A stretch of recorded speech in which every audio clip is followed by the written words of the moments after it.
visit us on the web at nilfisku.com. Nilfisk University is the cleaning equipment industry's most comprehensive web-based training and interactive learning resource. Your degree in success is just a click away at Nilfisk University. This lesson is brought to you by Nilfisk University, where excellence is attained through active learning. If you successfully retain the information discussed in this education facility carpet maintenance training module, you'll be able to recite the 5 elements of carpet cleaning, describe what each element means and why it's important, demonstrate the direction of movement when using a cord-powered cleaning device, list the important things to inspect on your machine after every cleaning, explain the importance of agitation and the different methods of agitation, recognize the advantages of cleaning with hot water, and identify the causes of slow carpet dry times. For this How to Clean learning module, I'm delighted to introduce Rich Nelson. Rich is a floor care industry expert with over 30 years of carpet and hard floor cleaning experience. As a factory rep for Nilfisk, Rich has taught many hundreds of people how to properly care for their facility floors and associated equipment. So without further ado, now let's hand the lesson over to carpet cleaning expert Rich Nelson.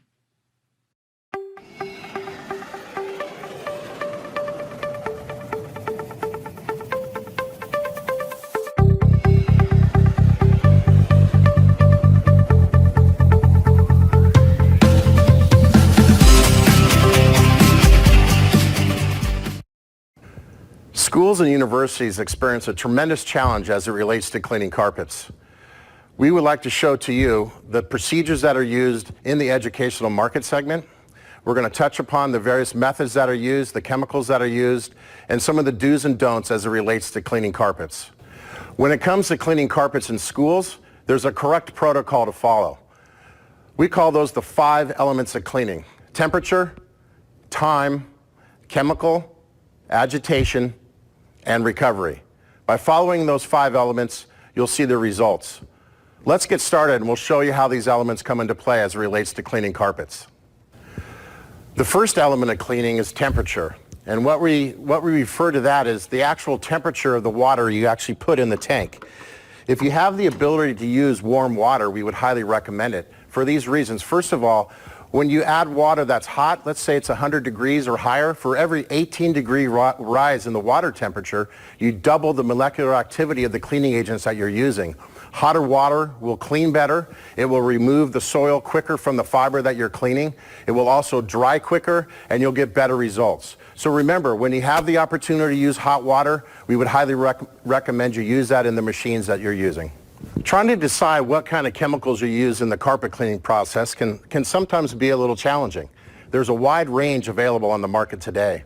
But if you were to use one product and one product only, we would highly recommend what's called a preconditioner or a pre-treatment. These are designed to break up the soil and the dirt that stay in a fiber. It will actually put that dirt into suspension so that when you run over it with your carpet cleaning equipment, it will release off the fiber. We will actually show you how this method works when we get to our hands-on portion of the video. We just mentioned the importance of using pre-spray in the carpet cleaning process, but I get a lot of questions on a regular basis as how long do you let that sit in the carpet fiber? Well, the second element is time, and that's an important question to answer. You want to let that pre-spray sit down in the fiber anywhere from 10 to 15 minutes. You don't want to let it sit too long because it will evaporate, but you definitely need to let that sit in the carpet for anywhere from 10 to 15 minutes so that it will help emulsify the soils and the dirt, and it will allow it to clean freely. The fourth element of cleaning is agitation. And what do we mean by that in the carpet cleaning process? Well, in front of me are 3 different machines that are very popular in schools today. On my left is what's called a self-contained extractor, where it has a brush, it has water, it has tanks, everything built into it. In the center is what's called a canister or a box extractor. This is where you would run hoses, maybe 15 or 25-foot hoses off the machine. And over here is a walk-behind wide area carpet extractor. All 3 of these things use different types of agitation. In the self-contained unit, if you take a look down at the bottom of the machine here, there's a cylindrical brush that actually does the agitation. When the water comes out, that brush is going to scrub that dirt and the vacuum shoe is going to pick it up. Same goes for the wide area, large area type machine. These have cylindrical brushes that will counter rotate and actually do the same thing. Good.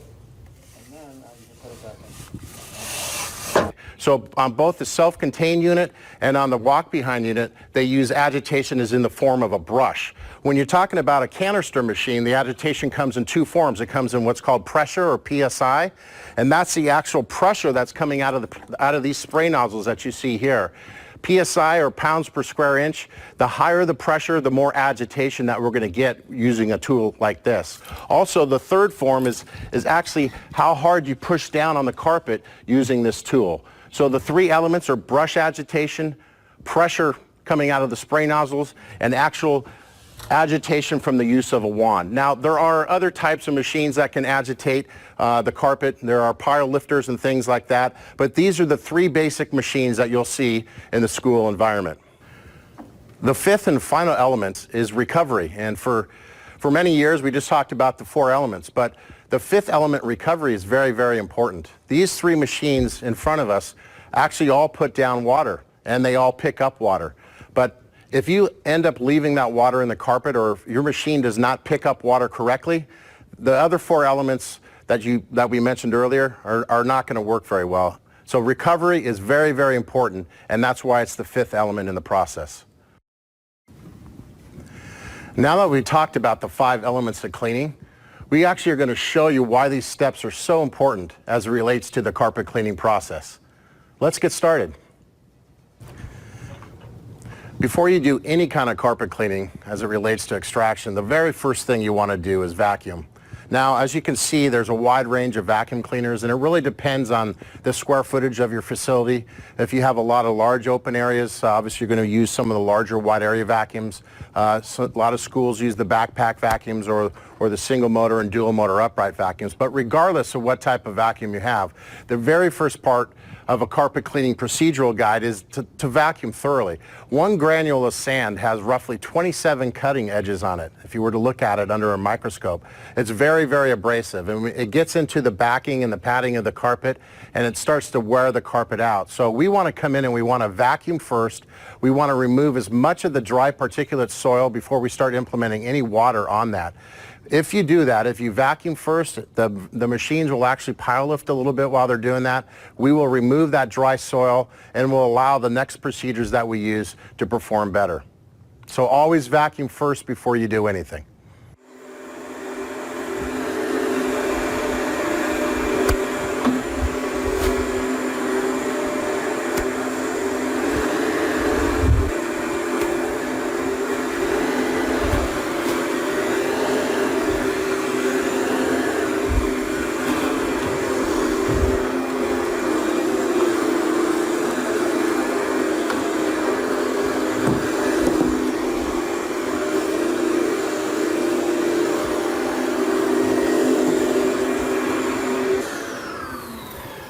As you can see, we just vacuum first.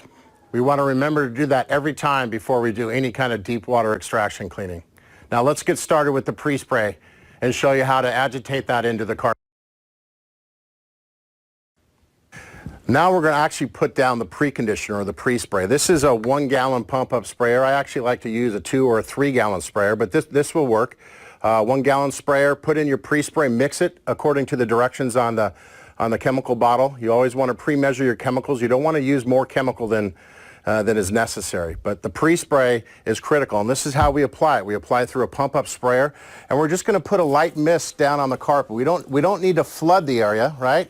I like to use the fanning pattern of the spray nozzles here, so it gives you a good equal distribution of pre-spray down into the carpet. If you have areas that maybe are a little dirtier, you can put a little bit more in that area. But again, we're not flooding the surface. We're just applying a light mist of pre-spray down. Keep away from books and things like that. You don't have to go all the way up to the very edge. But this will give you the time to put this down, and you don't need to do too big of an area at one time. If you're cleaning a big classroom or a big ballroom, don't do the whole area. Just do small sections at a time, because you don't want the pre-spray to dry. You want to let it sit in the carpet for about 10 minutes, like we mentioned, 10 to 15 minutes. And again, just a light mist down on the carpet. We're not flooding it. Now, if you get to areas like I mentioned earlier, if you have areas that have a little bit more soil, you can add that to that. Now, pre-spray is not going to get all the spots and stains out of the carpet. You might have to use some specialty spotters in that case, but about 95% of the soil and the dirt is going to be removed by using the pre-spray. And again, we're not running any chemical at all in the machine.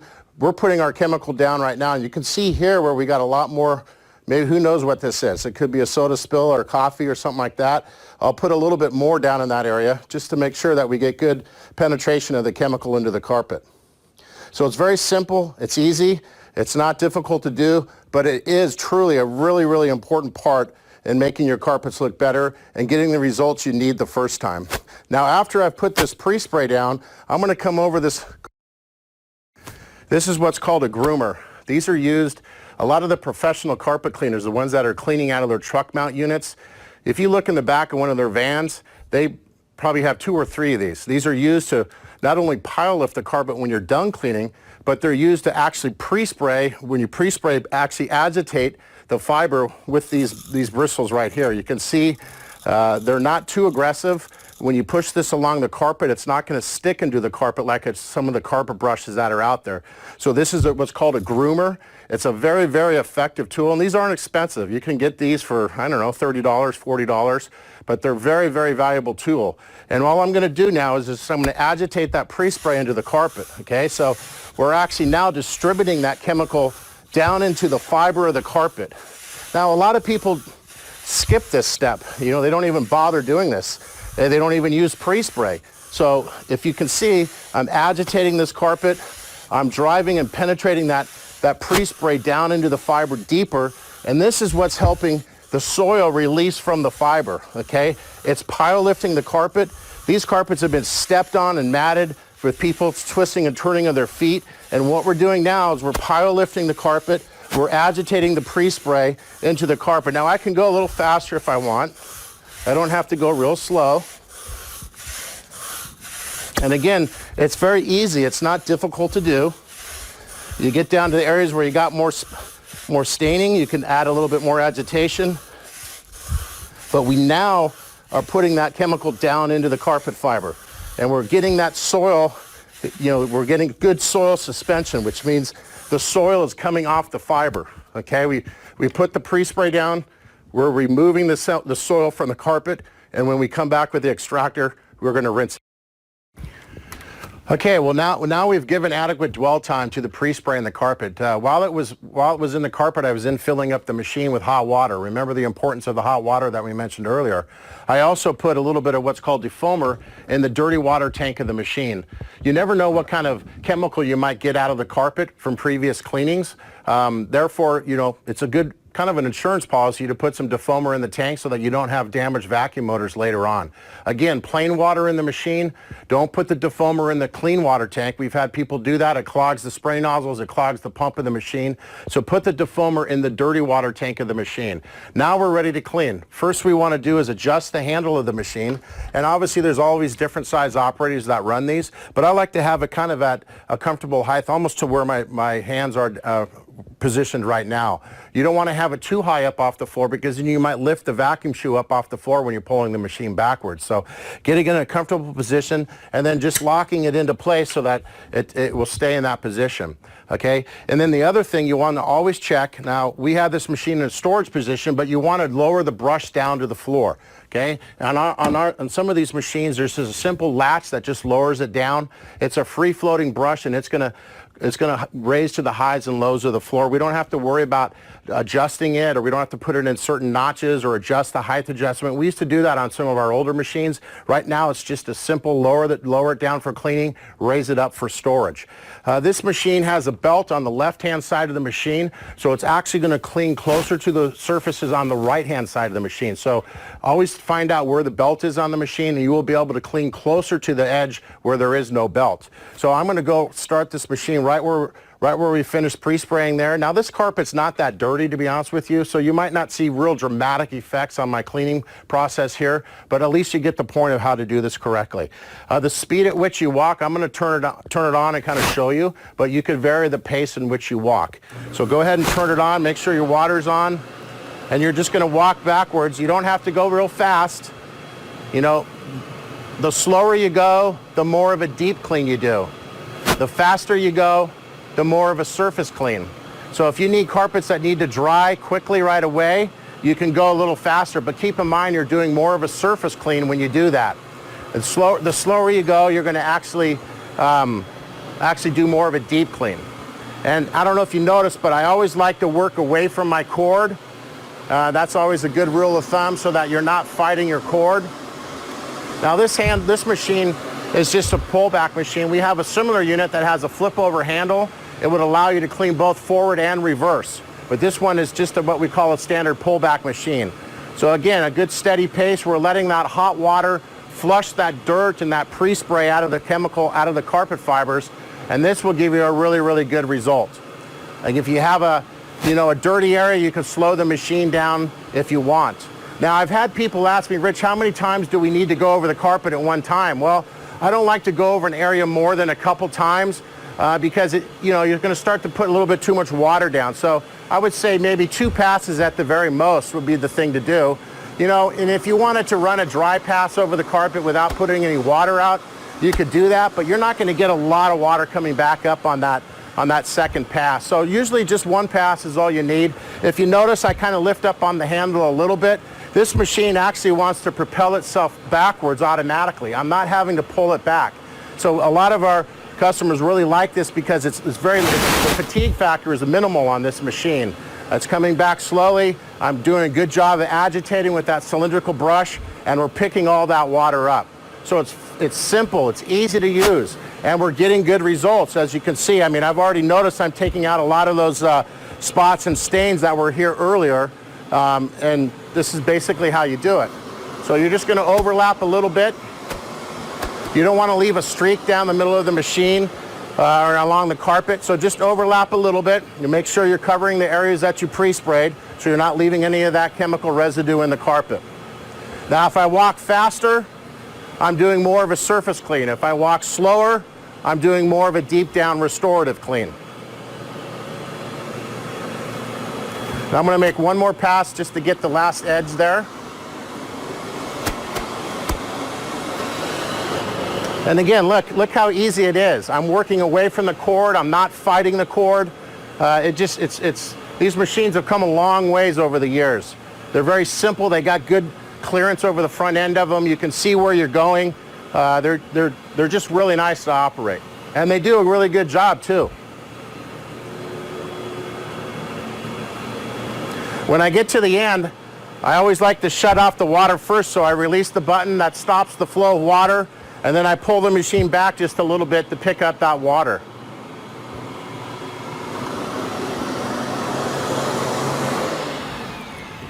So that's it. We've shown you how to come in and vacuum first. We've shown you that you need to pre-spray and agitate that pre-spray into the carpet. We showed you how to operate the machine by adjusting the handle to the correct height, lowering the brush. Simple, just lower it down to the cleaning position. We showed you how to clean correctly with the right speed, and now you've got a good clean carpet. And the next thing we're going to do is we're going to show you how you can hopefully dry this carpet in the correct manner. Okay, now we've cleaned the carpets. Now we want to get these carpets dry, correct? There's nothing worse than downtime on carpets. Now, fortunately in a school sometimes if you're cleaning in the summer it's not as critical for you maybe, but there are areas that you probably need to get the carpet dry as quick as possible. So I recommend these air movers. If you look at these, they're much lighter than they used to be. We actually have the ability to plug one into another. Actually, it's up here now. You can plug one into another, which makes it really nice. You can plug this into an outlet, and then you can plug your second blower if you're in a larger room into this, and you can plug another blower into that. It's 3 speeds, so you can adjust the airflow. So if you're in an office or you're in a library like this, you don't want to blow papers off the walls, you can adjust the airflow. And it also has a nice, almost like a luggage handle. So, you know, anyone can transport these around. They're very, very simple, easy to use. And we're just going to let these follow our work. We're going to actually put these back where we, where we finished our cleaning, and we're going to let this air help speed dry the carpet. Now, when carpet dries, Carpet dries actually from the bottom up, okay? So there's going to be what's called a boundary layer. It's almost like a foggy day, think of it. And about 18 inches off the carpet, there's going to be moist air. And so if we can move that moist air off the carpet, it's going to increase drying by up to 50%. So by using airflow, we don't need to turn on the heater or anything like that, but if we can have the ability to open up some doors and use a fan, we're going to move that moist air off the floor and it's going to dry quicker. It's also going to help prevent what's called wicking. I don't know if you've ever cleaned your carpets and you've put water down on them and then you come back the next day and it looks really dirty and it looks really grungy. Well, you see this in schools a lot because there's so much soil in the carpet and you may be only extracting, once a year in the summer. So if you can help minimize wicking, that's when carpet dries, it dries from the bottom up, and when you get water and dirt down at the base of the carpet, when it starts to dry from the bottom up, and it will actually pull dirt up to the surface, and it can look pretty bad sometimes. So using an air mover to surface dry the carpet quickly will help minimize the wicking and it will give you a better result. So use these air movers to follow your work around. These are very important to be used next to hard floor surfaces that can be wet. Always promote safety. Put up your wet floor signs. Maybe put some walk-off mats around tile where the wet carpet might meet the tile floor because we don't want anyone slipping. But very, very simple. We're going to plug it in. We're going to let this run. You just let it follow your work. You can leave it on here for half an hour, a couple hours. It's not going to hurt anything to stay on. And then when we're done at the end of this process, we're actually going to come back again and use this groomer. We're going to let the carpet dry for a little bit and we're going to bring this back and we're going to do the same thing we did before with the pre-spray. We're going to groom the carpet out. And this is going to help kind of put up the nap, stand it up straight, and it's going to make the carpet look really nice. And it's also going to allow the carpet to dry even. And so you don't get any of that wicking. So that's the process for drying, using an air mover, using the groomer again to do that, and you'll see some tremendous results. And that's really what we're after. We're looking for the finished result. We want a good, nice, healthy, clean-looking carpet. In review now, we've shown you the 5 elements of cleaning and how they work in the cleaning process that we demonstrated to you. First of all, we vacuumed, correct? We want to remove that soil and dirt first. Then we came in and we pre-sprayed. We put down a pre-treatment. We agitated that pre-spray into the carpet with a carpet groomer.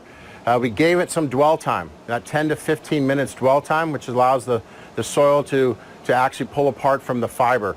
We came in and we rinsed with the extractor with plain hot water. We explained the importance of hot water. We explained how the machine you want to set up correctly with the correct handle height, and you want to adjust the brush correctly. We also demonstrated the speed at which you could walk, where if you walk slower, you're going to do more of a deep clean.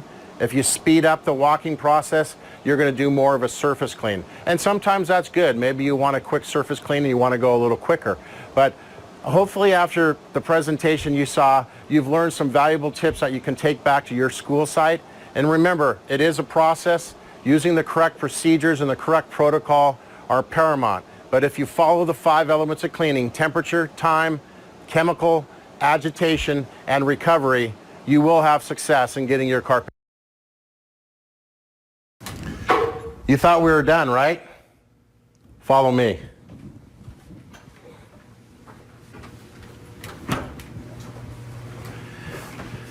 This is the most important part when you're done at the end of the day, and that is to clean your piece of equipment.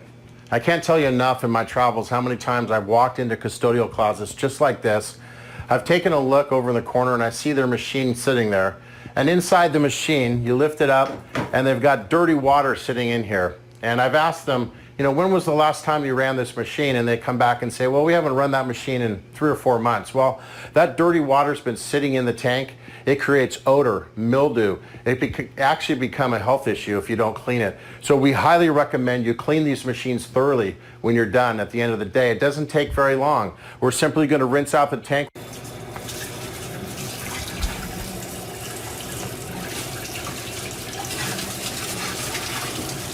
We're going to lower the drain hose down.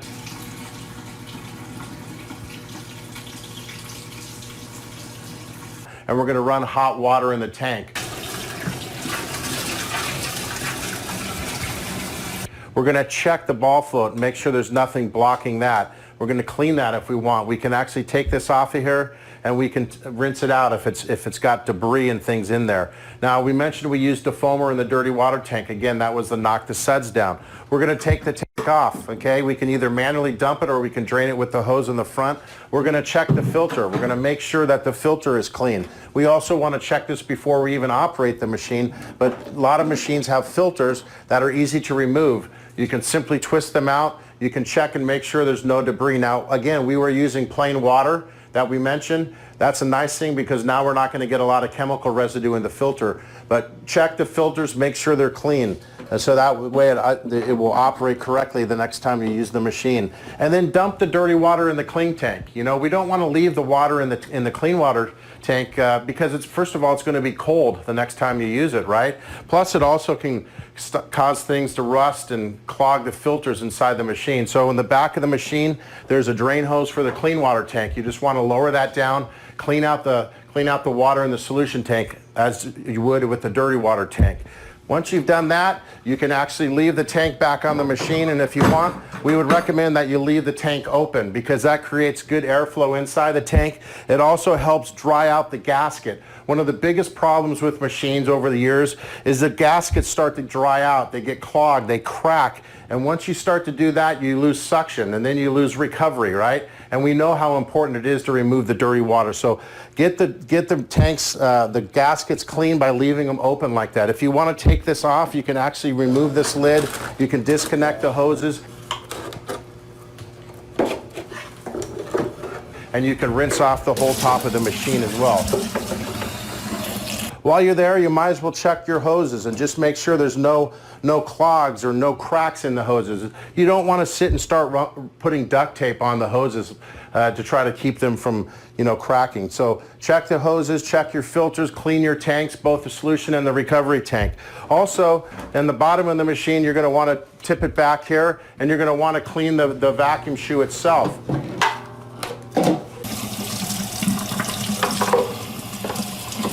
The vacuum shoes come directly off the machine. The brush actually pulls directly off the machine. And you can clean those. Rinse off the brush in clean water, rinse off the vacuum shoe, inspect the vacuum shoe, make sure there's no clogs and hair and debris in the vacuum shoe.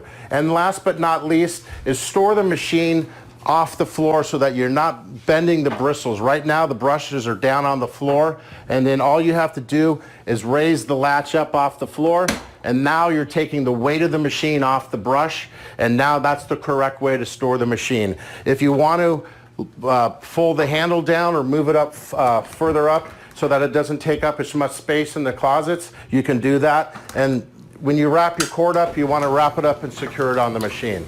Now you're ready to use it next time. The person who uses the machine will be happy that it's working correctly and your job is finished. So take the time to clean your equipment. I can't emphasize enough how important it is, and it's really a forgotten thing. A lot of times people just throw the machines directly in the closets and they don't take care of them, and then they're not working correctly in the future. So thank you again for listening to our presentation today. I hope you learned a tremendous amount about carpet care, the do's and don'ts of how to maintain your equipment, and you can take some of these procedures and processes that we mentioned to you today back to your school sites, and hopefully you'll start to see the results when it comes to cleaning carpets correctly. Well, you've seen a lot of different machines in the presentation, but choosing the right machine can sometimes be a little challenging. I would like to briefly go through these again. Over here we've got what's called a canister extractor. What I really like about this machine is it's almost like a portable truck mount unit. It has a hot water heater in the machine that will heat the water up to 212 degrees. And we already talked about the importance of heat. This machine is used for cleaning in tight areas, corners, stairs, upholstery. It has variable pressure on it so you can adjust the water. So for those facilities or those areas where you need something that can get around small areas underneath desks and things like that, that's where this particular machine would work. The self-contained extractors, we showed you those and how efficient they are and how compact they are, how easy they are to use. There's not a lot of bells and whistles on them. The handles fold up. They store in a small area. Just about anyone can use these. We still have the mechanical brush that does the agitation.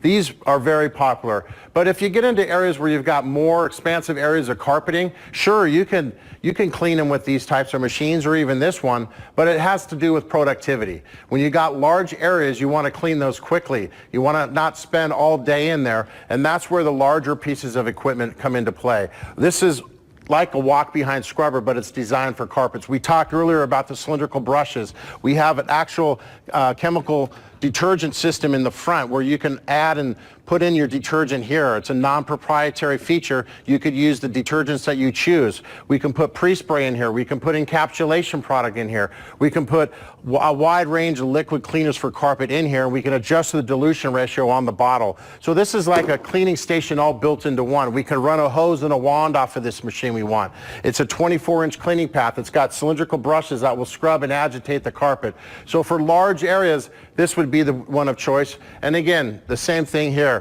We have different brands. We have a wide range of machines. We don't have everything in our line here. We could not bring everything. We actually have a sit-down, right-on carpet extractor. And we also make truck mount cleaning equipment, one of our divisions does. So if you're looking for equipment, I just want to say one last thing. We didn't talk about it a lot, but we do have a little spotting machine right here. These are very, very handy. We sell hundreds and hundreds of these to school districts, and they love them because they're compact, they're easy to use, they can be mounted on a maintenance cart. Think about it. We have spills, we have food, we have things that get deposited down on a carpet on a daily basis, and that's where it's nice to have a spotting machine that allows you to rinse the chemical and the dirt. So again, we've got a full range of machines. Nilfisk is one of the global leaders as it relates to carpet cleaning equipment and cleaning equipment in general. We would be happy to assist you at any time. If you would like us to come out and do a site survey, take a look at your existing equipment, and then give you some recommendations, that's what we'd be happy to do. If you are able to retain the information discussed in this education facility carpet maintenance training module, you'll be able to recite the 5 elements of carpet cleaning, describe what each element means and why it's important, demonstrate the direction of movement when using a cord-powered cleaning device, list the important things to inspect on your machine after every cleaning, explain the importance of agitation and the different methods of agitation, recognize the advantages of cleaning with hot water, and identify the causes of slow carpet dry times. Visit us on the web at nilfisku.com. Nilfisk University is the cleaning equipment industry's most comprehensive web-based training and interactive learning resource. Your degree in success is just a click away at Nilfisk University.